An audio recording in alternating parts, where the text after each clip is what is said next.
Boa tarde, todo mundo. Na aula anterior, nós vimos dois processos de eletrização. Processo de eletrização por atrito e por contato. Hoje nós vamos falar sobre um novo processo de eletrização, tá? Bom, a nova forma de eletrização que a gente vai estudar agora é o processo de eletrização chamado por indução. A indução é um pouquinho diferente dos processos anteriores estudados, porque agora vai envolver uma aproximação de um corpo eletrizado de um corpo neutro. E essa aproximação não vai eletrizar de imediato, porém vai criar o que nós chamamos de polarização primeiro. Então vamos considerar, por exemplo, um aparelho aqui como o eletroscópio nessa cena aqui. O eletroscópio nessa cena ela está neutra. E aí quando eu aproximo esse corpo carregado, ao aproximar ele, o que acontece? Um deslocamento de cargas elétricas ocorre no eletroscópio. Os elétrons migram da sua estrutura para a região mais próxima do corpo carregado. E aí o que nós temos? A formação de um polo, por exemplo, negativo aqui em cima, e aqui embaixo a formação de um polo positivo. É esse processo que inicia uma nova forma de eletrização chamada indução, tá? É mais ou menos assim. Vamos considerar que eu tenho aqui um corpo que está neutro. E o que significa um corpo está neutro? Significa que o número de cargas positivas é igual ao número de cargas negativas, tá? Então, para cada carga positiva que ele tem aqui, também tem uma carga negativa. Então vamos imaginar que ele tenha várias cargas positivas e negativas. Ok? Só que se eu pego um primeiro corpo aqui do lado esquerdo e aproximo ele desse corpo neutro, vamos imaginar que esse corpo já esteja eletrizado. Por exemplo, positivamente eletrizado. O que ele vai atrair desse corpo neutro aqui?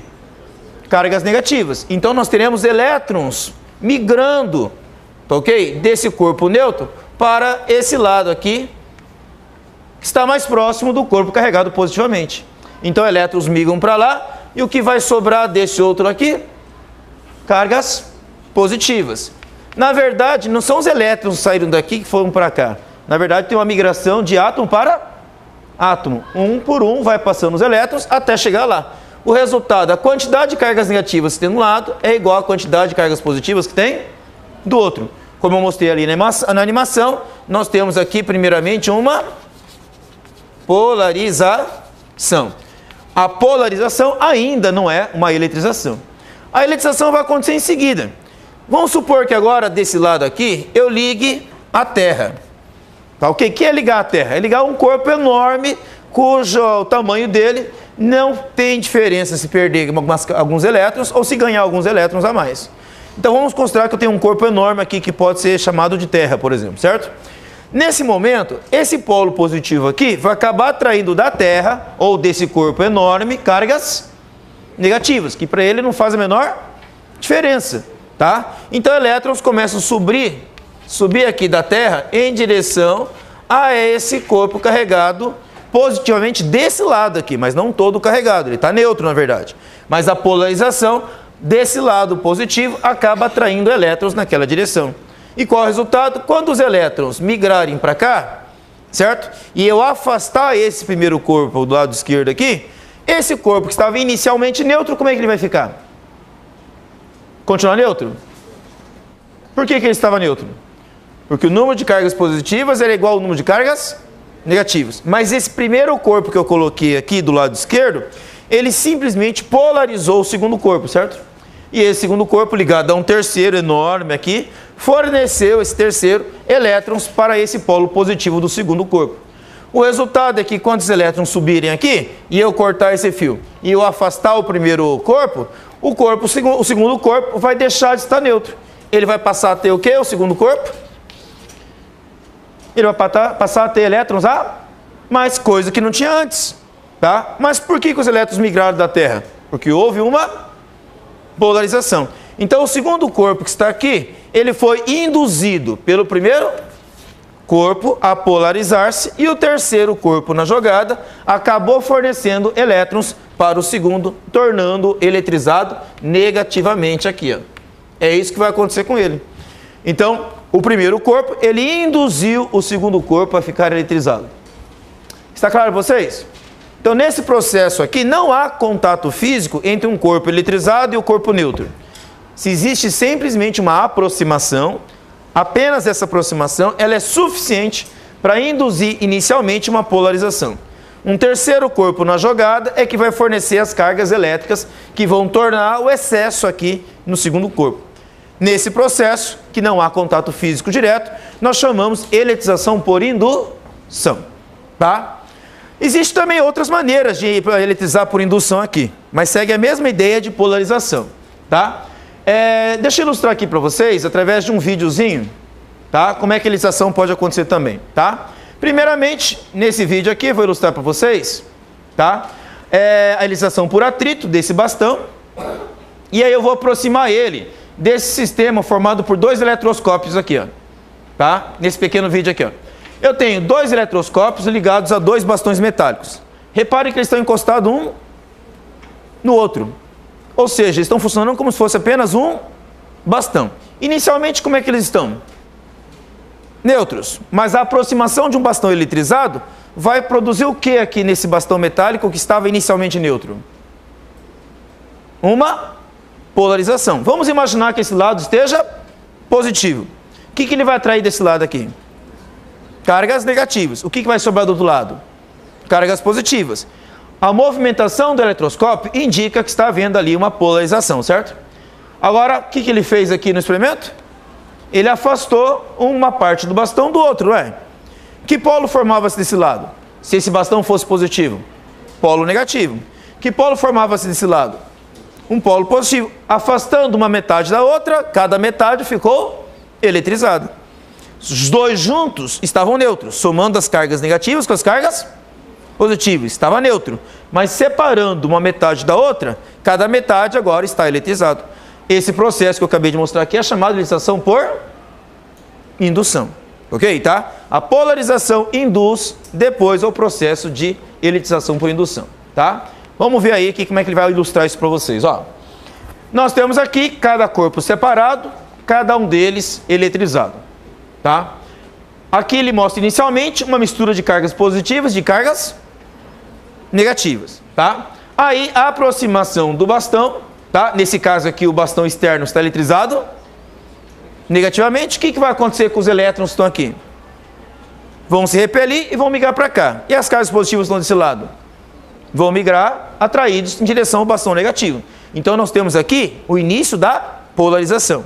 Tá? Então aí começa a acontecer a polarização. As cargas negativas migram para o lado esquerdo, as cargas positivas migram para o lado direito. E agora nós temos a polarização e a separação entre as duas partes. Cada uma dessas partes fica eletrizada com carga de sinais opostos. O que vai acontecer agora se aquele bastão externo não ficar mais próximo e eu tocar essa primeira metade com a segunda metade aqui?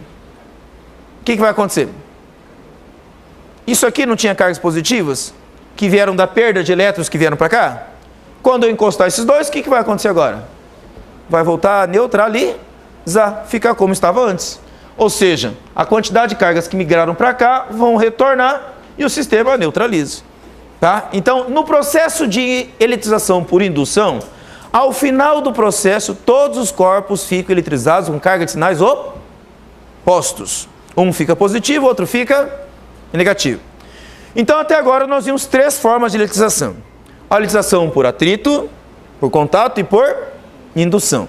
No processo por atrito, você esfrega um corpo no outro, um deles perde elétrons, o outro ganha elétrons. Quem perde elétrons fica eletrizado positivamente. Quem ganha elétrons fica eletrizado negativamente. O segundo processo, que foi por contato, você pega um corpo já eletrizado e encosta num corpo neutro. Se esse corpo já eletrizado estiver positivo e ele encostado num corpo neutro, ele vai deixar esse corpo neutro também eletrizado positivamente. Por quê? Porque o meu sistema tende ao estado de equilíbrio. A carga total vai se dividir pelos dois corpos. Então eles vão ficar no estado de equilíbrio e o sinal das cargas de cada um dos corpos será mesmo. Se os dois corpos estiverem assim, um deles neutro e o outro negativo, encostando o corpo neutro ao corpo negativo, o excesso de cargas negativas de um passa para o outro. E aí o sistema tende de novo ao estado de equilíbrio e os dois corpos ficam com cargas de mesmo sinal. Tá? Então, na eletrização por contato, sempre os corpos ficarão com sinais iguais, porque o sistema tende ao estado de equilíbrio. E esse processo que eu mostrei agora, que é a eletrização por indução, cada um deles fica com carga de sinais opostos devido ao processo inicial de polarização. que separa uma carga positiva da carga negativa. E essa polarização, ao separar-se, faz com que os corpos fiquem eletrizados com sinais opostos. Tá ok? Bom, existe uma quarta forma de eletrização. E ela é tão importante quanto essas outras três. E você não encontra em todos os livros essa quarta forma de eletrização. Tá? Ela vem do conhecimento da física mais moderna. Uma física que vem aí oriunda do século XX. Tá?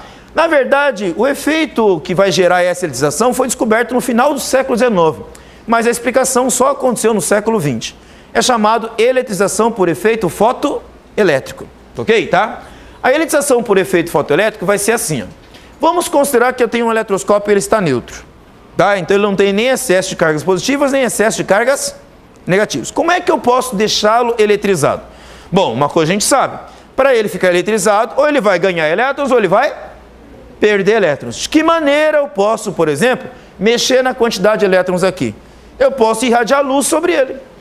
Se eu fizer a luz atingir esse eletroscópio, cada raio de luz que atinge esse eletroscópio pode arrancar elétrons dele.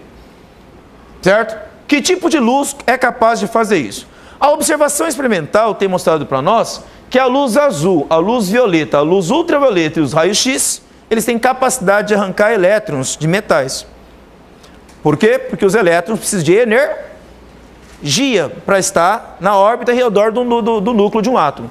Se esse elétron ganha energia, o que vai acontecer com ele? Ele vai aumentar o seu estado energético. Aumentando o seu estado energético, ele pode ou cair fora do átomo, ou ele mudar de uma camada para outra do átomo. Dentro do átomo, você tem lá os elétrons ocupando vários níveis de energia, também chamado de camadas energéticas, certo? As camadas menos energéticas são as mais internas. As camadas mais energéticas são as mais externas. À medida que o elétron ganha energia, ele salta de uma camada mais interna para uma camada mais externa. E se ele já estiver na última camada, o que vai acontecer? E ele ganhar energia? Bom, como ele não tem como saltar para uma camada mais externa ainda, o que ele faz? Ele cai fora do átomo. Então é possível arrancar elétrons de um átomo irradiando sobre ele energia suficiente para que ele possa pular para fora desse átomo. E se ele pula para fora do átomo, o que acontece com o átomo? Ele está perdendo elétrons. Se ele perde elétrons, o átomo fica eletrizado. Se o corpo é formado por átomos e esse corpo perde elétrons, então dessa forma, o corpo também fica eletrizado. Então, nesse cenário que eu ilustrei para vocês nessa animação, o que nós tivemos? Nós tivemos raios de luz atingindo o eletroscópio, ele foi perdendo elétrons, e à medida que ele foi perdendo elétrons, o que aconteceu com ele? Ele ficou eletrizado. Tá? Refazendo a animação, nós vimos isso aqui, ó. Os raios de luz foram atingindo, e à medida que eles foram atingindo o eletroscópio, elétrons foram pulando fora da superfície metálica aqui, da parte superior do eletroscópio, e o eletroscópio ficou eletrizado. Se elétrons saíram, como é que ficou o eletroscópio carregado eletricamente? Positivamente carregado. Tá? No entanto, não são todas as formas de luz que são capazes de fazer isso. Tá? Nós observamos com muita facilidade a luz azul, a luz violeta, a luz ultravioleta e o raio-x. Por que a luz amarela, a luz laranjada, a luz vermelha não tem capacidade de produzir o efeito fotoelétrico com facilidade? Porque não possui energia suficiente para arrancar os elétrons, ok? De seus níveis de energia ou da camada mais externa. Para entendermos isso, nós temos que entender como funciona a distribuição de camadas que existe, ok? Numa estrutura atômica. Vamos imaginar uma estrutura atômica bastante simples aqui, só para facilitar o entendimento. Eu tenho aqui o núcleo carregado positivamente e tenho um elétron aqui carregado negativamente. Ele não está parado, ele está em movimento. Esse movimento do elétron mostra que ele tem uma certa quantidade de energia. O nome que nós damos a essa energia é chamada energia cinética, energia de movimento, ok? Mas ele está lá girando, se movimentando, e aí o que pode acontecer? Uma radiação pode atingir ele. E se a radiação atingir ele, o que vai acontecer? Ele vai ganhar mais energia. Se ele ganha mais energia, o que acontece com ele? Ele passa de uma camada menos energética para uma camada mais energética. Então ele faz um salto de uma camada menor para uma camada mais elevada de energia. Certo? Mas como eu disse, vamos imaginar aqui de novo, ó, voltando à animação. Ele está ali girando, ok? Girando ali ao redor do núcleo. E à medida que ele vai girando, ok? Ele está manifestando sua energia. Recebeu uma quantidade de energia externa. O que ele fez? Ele soltou uma camada mais interna, uma camada mais externa. Recebeu de novo. O que aconteceu? Ele fez outro salto, uma camada mais externa ainda e com mais energia. Mas imagine que ele já esteja ali fora, na camada mais externa, e ele receba mais um raio de luz ali. O que vai acontecer? Aí ele cai fora, certo? Mas isso só é possível se aquele raio de luz que atingiu ali contém quantidade de energia suficiente. Na verdade, na física, a gente não chama de raio de luz, tá? A gente chama isso de fóton de luz, certo? O fóton de luz ele representa uma certa quantidade de energia que uma partícula de luz contém. Então, quando aquela ondinha que eu mostrei para vocês ali, que representa um fóton, contém uma quantidade de energia suficiente para fazer o elétron saltar de uma camada para outra, ele salta. E se ele tiver quantidade suficiente para arrancar o elétron, ele arranca, tá? Do que vai determinar isso? Vai depender da diferença energética que existe entre uma camada e outra, ok? É assim, ó. A variação de energia entre um nível e outro, representado por ΔE, chamado de um quantum, foi proposto por Planck, chamado Max Planck, na verdade, como sendo proporcional à diferença de frequência de vibração que o elétron tem entre uma frequência e outra da camada. Do elétron entre cada nível de energia na forma de uma equação. Olha o que Max Planck propõe. Ele propõe que a diferença de energia entre uma camada e outra é proporcional à diferença de frequência com que o elétron está oscilando em cada uma daquelas camadas. Essa constante H aqui é chamada constante de Planck. É uma constante de proporção entre a frequência e a energia. Ok? Tá? Onde F é a frequência final, F0 é a frequência inicial, ou seja, a camada para onde ele foi parar e de onde ele veio. H é a constante de proporção, ou chamada de constante de Planck, cujo valor é esse valor aqui, 6,6 vezes 10 elevado a menos 34 joules vezes segundo. Não precisa decorar esse número aqui não, tá? É uma constante da natureza apenas. Ok? Importante é saber o significado, uma proporção que existe entre a frequência e a energia. Bom, agora vamos imaginar que meu elétron esteja só numa camada. Se ele estiver só numa camada, então ele vai ter uma certa quantidade de energia, certo? Essa quantidade de energia ela vai ser proporcional, então, à frequência que o elétron tem ali. Essa equação E igual a HF representa a quantidade de energia que o elétron tem numa determinada camada ou nível de energia em que ele oscila com uma certa frequência. Se ele vai saltar com uma camada mais energética, então ele vai precisar ganhar uma quantidade de energia suficiente pela diferença das duas camadas. Se essa quantidade for suficiente, da diferença, ele salta e aí ele passa a ter uma energia maior. E se a quantidade que ele receber for maior que a quantidade necessária para ele pular? Bom, ele pode simplesmente devolver essa energia, porque não, ela é mais do que suficiente. Ele não vai simplesmente absorver aquela diferença. Tá? Ele pode simplesmente devolver essa diferença e a energia atravessa aquele átomo como se nada tivesse acontecido. Por outro lado, se essa quantidade for absorvida e depois devolvida, o que vai acontecer? O elétron ganha energia e depois perde. Nesse momento que ele perde, ele devolve aquela energia que ele emitiu e ele passa a emitir luz. Então, por exemplo, eu posso ter elementos químicos onde os elétrons absorvem energia e fazem saltos energéticos de uma camada menos energética para uma camada mais energética. E o momento seguinte, o que ele pode fazer com essa energia que ele ganhou? Ele devolver e saltar de volta para a camada menos energética. Então, aquela luz que ele absorveu, ele devolve. Então, nós temos absorção e emissão de luz às vezes. E isso pode acontecer com muitos elementos, com muitos materiais.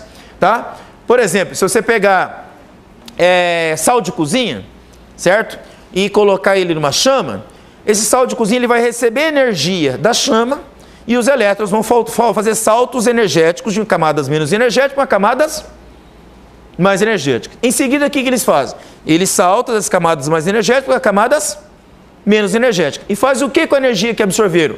Devolve na forma de luz. Aí você vê aquela chama começar a brilhar com uma cor específica, característico dos níveis de energia que existe no átomo ali de sódio, por exemplo, que está no sal de cozinha.